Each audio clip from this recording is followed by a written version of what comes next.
स्वागत है धरती का अमृत जैविक खेती के इस कार्यक्रम में।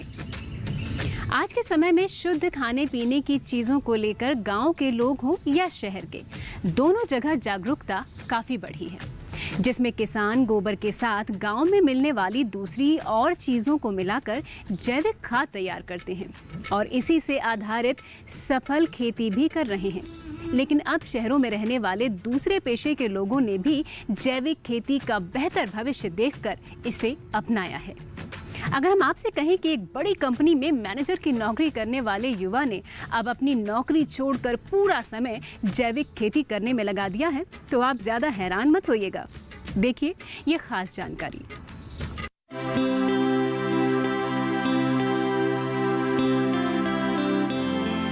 अगर इंसान ठान ले तो कोई लक्ष्य मुश्किल नहीं है।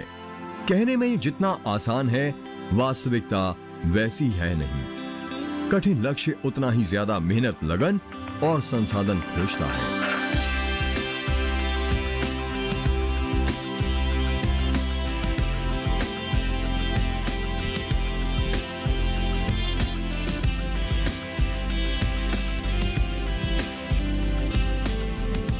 और इसलिए मुश्किल लक्ष्य पाने वाले विरले ही होते हैं। कुछ ऐसे ही मिजाज के हैं गोरखपुर के रहने वाले अजय सिंह।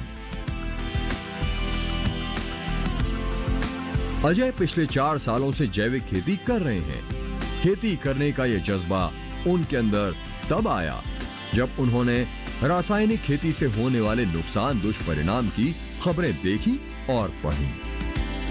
अजय सिंह ने MBA करने के बाद कई मल्टीनेशनल कंपनियों में मैनेजर के तौर पर काम किया, लेकिन 2016 में किसानों की दशा को देखकर इन्होंने खेती करने का निर्णय लिया, और वो भी जैविक खेती का।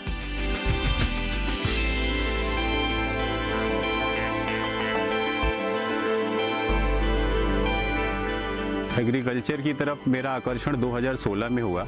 2016 में कुछ इंसिडेंट्स ऐसे हुए, कुछ न्यूज़ मैंने सुना मध्य प्रदेश के किसानों की, सो बड़ा मुझे आहत हुआ मैं उन चीज़ों को लेके कि जो हमारा अन्नदाता है वो कहीं ना कहीं से आत्महत्या कर रहा है, सुसाइड कर रहा है। सो वो एक इंस्टेंट पॉइंट था और वहाँ से मैं पूरा मोल्ड आउट हो गया। मैंने रिज़ाइन करा और सीधा चलाया कि नहीं जी अब तो खेती ही करनी है, और खेती के प्रारूप में भी मैंने जैविक खेती से स्टार्टअप करा।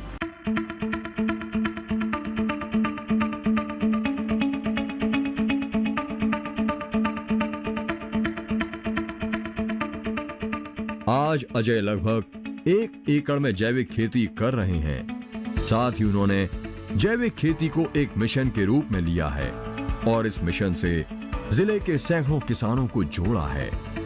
अजय अपने खेत से ही अपने उत्पादों की बिक्री भी करते हैं। ये अधिकतर देसी बीजों का इस्तेमाल करते हैं ताकि उत्पाद या फसल स्वादिष्ट हो। देसी और स्वादिष्ट उपज का इनको अच्छा लाभ भी मिलता है। जो पपीता बाजार में आम तौर पर 40 से 50 रुपए किलो के हिसाब से बिकता है, वही इनके खेत से निकला पपीता 80 से 100 रुपए में आराम से बिकता है। फिलहाल यहाँ वक्त है एक छोटे से अंतराल का। अंतराल के उस पार धरती का अमृत जैविक खेती में युवा किसान के साथ ये सफर यूं ही जारी रहेगा और इनसे जानेंगे इनकी खेती से जुड़ी कुछ और महत्वपूर्ण जानकारियां। तब तक के लिए आप अपने टीवी सेट्स को छोड़कर कहीं मत जाइएगा।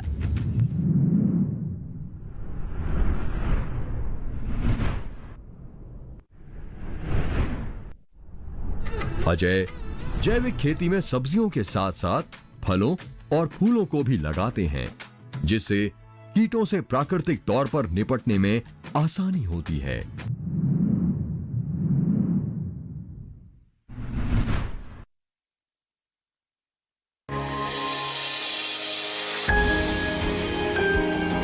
सहेजें कण कण को, सुंदर दे रूप रंग आकार, स्वस्थ जीवन रहे जमीन पर, इंद्रधनुष हो साकार। देखिए प्रकृति की ओर, गुरुवार सुबह 9:30 पर। धरती का अमृत जैविक खेती, धरती का अमृत जैविक खेती। अजय अपने खेत से ही अपने उत्पादों की बिक्री भी करते हैं। ये अधिकतर देसी बीजों का ही इस्तेमाल करते हैं। धरती का अमृत जैविक खेती, धरती का अमृत जैविक खेती। ब्रेक के बाद आप सभी का एक बार फिर से बहुत बहुत स्वागत है धरती का अमृत जैविक खेती के इस कार्यक्रम में। आइए अब जानते हैं युवा किसान से उनकी जैविक खेती से जुड़ी कुछ महत्वपूर्ण और रोचक जानकारियां। अजय जैविक खेती को ध्यान में रखते हुए अपने खेतों में केवल जैविक खादों, कीटनाशकों का प्रयोग करते हैं। जैविक खादों और कीटनाशकों को ये स्वयं तैयार करते हैं। जैविक खादों और कीटनाशकों में इनके पास बहुत कुछ है। नीम की खली और डीकंपोजर को मिलाकर एक कीटनाशक इन्होंने बनाया है। गौमूत्र और गोबर को मिलाकर इन्होंने एक खाद तैयार किया है जो एनपीके की तरह काम करता है। एक खाद इनकी है जिसका नाम 5 पत्ती काढ़ा है। केवल दही के छाछ से इन्होंने छाछ रस बनाया है जो पौधों को रोग और कीटों से बचाता है। अजय ने गौमूत्र, गोबर, बेसन, गुड़ और मिट्टी से पंचगव्य तैयार किया है जो खाद के साथ साथ कीटों और रोगों से भी पौधों को बचाता है। इनको तैयार करने का तरीका भी बहुत आसान और हटकर है। तो एक वेस्ट डीकंपोजर का कंपोनेंट मिला। सो वेस्ट डीकंपोजर के यूज़ से मैं गोबर को ट्रीट करता हूं और ज़्यादातर तो कंपोज के रूप में देता हूं। उसके साथ साथ बकरी का गोबर है जिसमें गौमूत्र के साथ मिला के हम अपने एनपीके के कॉम्बिनेशन को बैलेंस कर सकते हैं। नीम की खली है जिसको हम वेस्ट के रूप में यूज़ करते हैं। बाकी मेरे घर का जो कूड़ा है या आपके घर का जो कूड़ा निकलता है उसको भी डीकंपोज करते हैं और वो कहीं ना कहीं से हमारे जैविक खाद के रूप में इस्तेमाल हो रहा है। एक जैविक किसान के रूप में अजय जी के लिए ये सब इतना आसान नहीं था, लेकिन अजय ने चूंकि जैविक खेती करने की ठान ली थी, इसलिए उन्होंने कई प्राकृतिक चीजों का इस्तेमाल किया। अजय जैविक खेती में सब्जियों के साथ साथ फलों और फूलों को भी लगाते हैं, जिससे कीटों से प्राकृतिक तौर पर निपटने में आसानी होती है। इनके खेत में आपको पपीता, एलोवेरा, हरी मिर्च, नेनुआ, रजनीगंधा और गेंदा सहित कई फसल दिखाई देंगी जो पूरी तरह से जैविक तरीके से उगाते हैं। जैविक खेती का कोई मूल मंत्र तो नहीं है, ये सारी हमारी जो ऋषि मुनियों की परंपरा है उसी से जुड़ी हुई। जैविक खेती का सिर्फ आधार ये है कि वो खेती जो जीवों द्वारा या जीवों पर आधारित हो। सो कहीं ना कहीं से वो हम सारी चीज़ें जैसे हमारा गौमूत्र है, हमारा गोबर है, हमारे घर के या हमारे अपने आसपास पड़ोस में जो वेस्ट निकल रहा है, इन सारी चीज़ों को मैंने देखा, समझा और उनके बिहाफ पे खेती करी और वास्तव में इसी का भविष्य है आने वाले समय में। जैविक खेती की चुनौतियां, मुश्किलें और भी थीं। जैविक खेती में शुरुआत में उपज कम हुई। रासायनिक कीटनाशक का इस्तेमाल न करने की वजह से आसपास के खेतों से कीट उनके खेतों का रुख कर लेते थे, लेकिन इन सब का उन्होंने मुकम्मल इंतजाम किया। चुनौतियां और चैलेंजेस तो बहुत हैं। एक तो हम इजीली इसको मोल्ड आउट नहीं कर सकते क्योंकि जो भी बड़ा आदमी है पैसे हमें उसी से मिलने हैं। 10 रुपए किलो का टमाटर यदि मैं 20 रुपए में बेचना चाहूँगा तो नॉर्मल मार्केट में मुश्किल है। तो पहला चैलेंज तो हमारे लिए मार्केट है क्योंकि गवर्नमेंट की भी तरफ से अभी कोई ऐसा स्पेसिफिक हमारे पास रिसोर्स नहीं है या कोई ऐसा प्लेस नहीं है जहाँ पर जैविक जाके हम। दूसरी चीज़ क्या है कि 100 में से 95% किसान हमारा कहीं ना कहीं से इलिटरेट है, पढ़ा लिखा कम है। सर्टिफिकेशन हर एक चीज़ में आपको चाहिए तो वो एक लेंदी प्रोसेस है। सो ये मेरा मुख्य चैलेंज है, बट उसको भी मैं चैलेंज नहीं मानता। यदि 1000 किसान मेरे साथ जुड़ा होगा तो मैं कहीं ना कहीं स्टॉल खोल लूँगा, कहीं ना कहीं मार्केट में अपना प्लेस बना लूँगा ताकि उनको एक जगह इकट्ठा कर सकूँ और उनके प्रोडक्ट की रिस्पॉन्सिबिलिटी ले सकूँ, उनके बेचने की, उनको पैदा करने की। जैविक की चुनौतियां, जैविक खेती के लिए एक मिसाल। अजय अपने उत्पाद की जैविक प्रमाणिकता के लिए सरकार द्वारा जारी किए जाने वाले जैविक प्रमाण की प्रक्रिया भी कर रहे हैं। आज अजय के साथ लगभग सैकड़ों किसान जुड़े हैं। उन्होंने अपनी मजबूत इच्छा शक्ति से ये साबित कर दिया है कि जैविक खेती ही जीरो बजट खेती है और इसी से एक स्वस्थ समाज बन सकता है।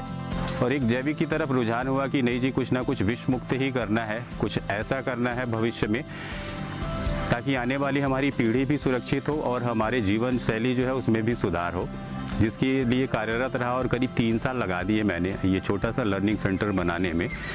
और आज बहुत प्रसन्नता और खुशी होती है कि नहीं जी, मेरे इस काम से इंस्पायर्ड होकर बहुत सारे लोग हैं। और आज तो आप देखेंगे कि पूरा विश्व इस कोविड-19 के इम्पैक्ट में अब जैविक जैविक जैविक चिल्ला रहा है और वास्तव में यही हमारा भविष्य है। अजय वैसे किसानों के लिए खास प्रेरणा स्रोत हैं, जो छोटी छोटी समस्याओं के सामने घुटने टेक देते हैं। अभी वो जैविक खेती से अधिक किसानों को जोड़ना चाहते हैं ताकि जैविक उत्पाद लोगों तक पहुंचे और लोग स्वस्थ और शुद्ध चीज खाएं। आने वाले समय में यदि मेरा बच्चा या आपके बच्चों का भविष्य सुरक्षित होगा तो वो मेरा सबसे बड़ा अचीवमेंट होगा। बाकी दूसरी तरफ कंपोनेंट्स में ज़्यादातर लोग फोकस रहते हैं, नहीं जी पैसा कैसे बढ़ेगा। तो यदि आज ही डेट में 3 साल के अंदर यदि 1000 किसान मेरे से जुड़ा है तो इसका भविष्य बहुत तगड़ा है। इस प्रोसेस पे यदि मैं किसानों को सस्त कर लूँगा, उनको जैविक खेती की तरफ आकर्षित कर लूँगा तो कहीं ना कहीं मैन्युफैक्चरिंग यूनिट में डालूंगा, फिर सोचूंगा अपने प्रॉफिट एंड लॉस के बारे में। अभी तो सिर्फ एक फोकस है, नहीं जी बेस्ट से बेस्ट करना है ताकि हमारी पृथ्वी और आने वाला भविष्य सुरक्षित हो, हमारे बच्चे सुरक्षित हों जी। आज के एपिसोड को देखकर ये समझना मुश्किल नहीं है कि आने वाला जमाना जैविक खेती का ही है। जैविक खेती, इससे जुड़े किसान और जैविक अनाजों पर आधारित उत्पाद के प्रति आम लोगों की चाहत इससे जुड़ी है। तो धरती का अमृत जैविक खेती में आज के इस एपिसोड में बस इतना ही।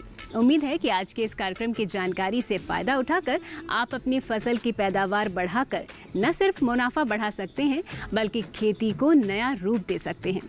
फिलहाल आज के लिए हमें दीजिए इजाजत, मिलते हैं अगले एपिसोड में। तब तक के लिए नमस्कार। एक तीली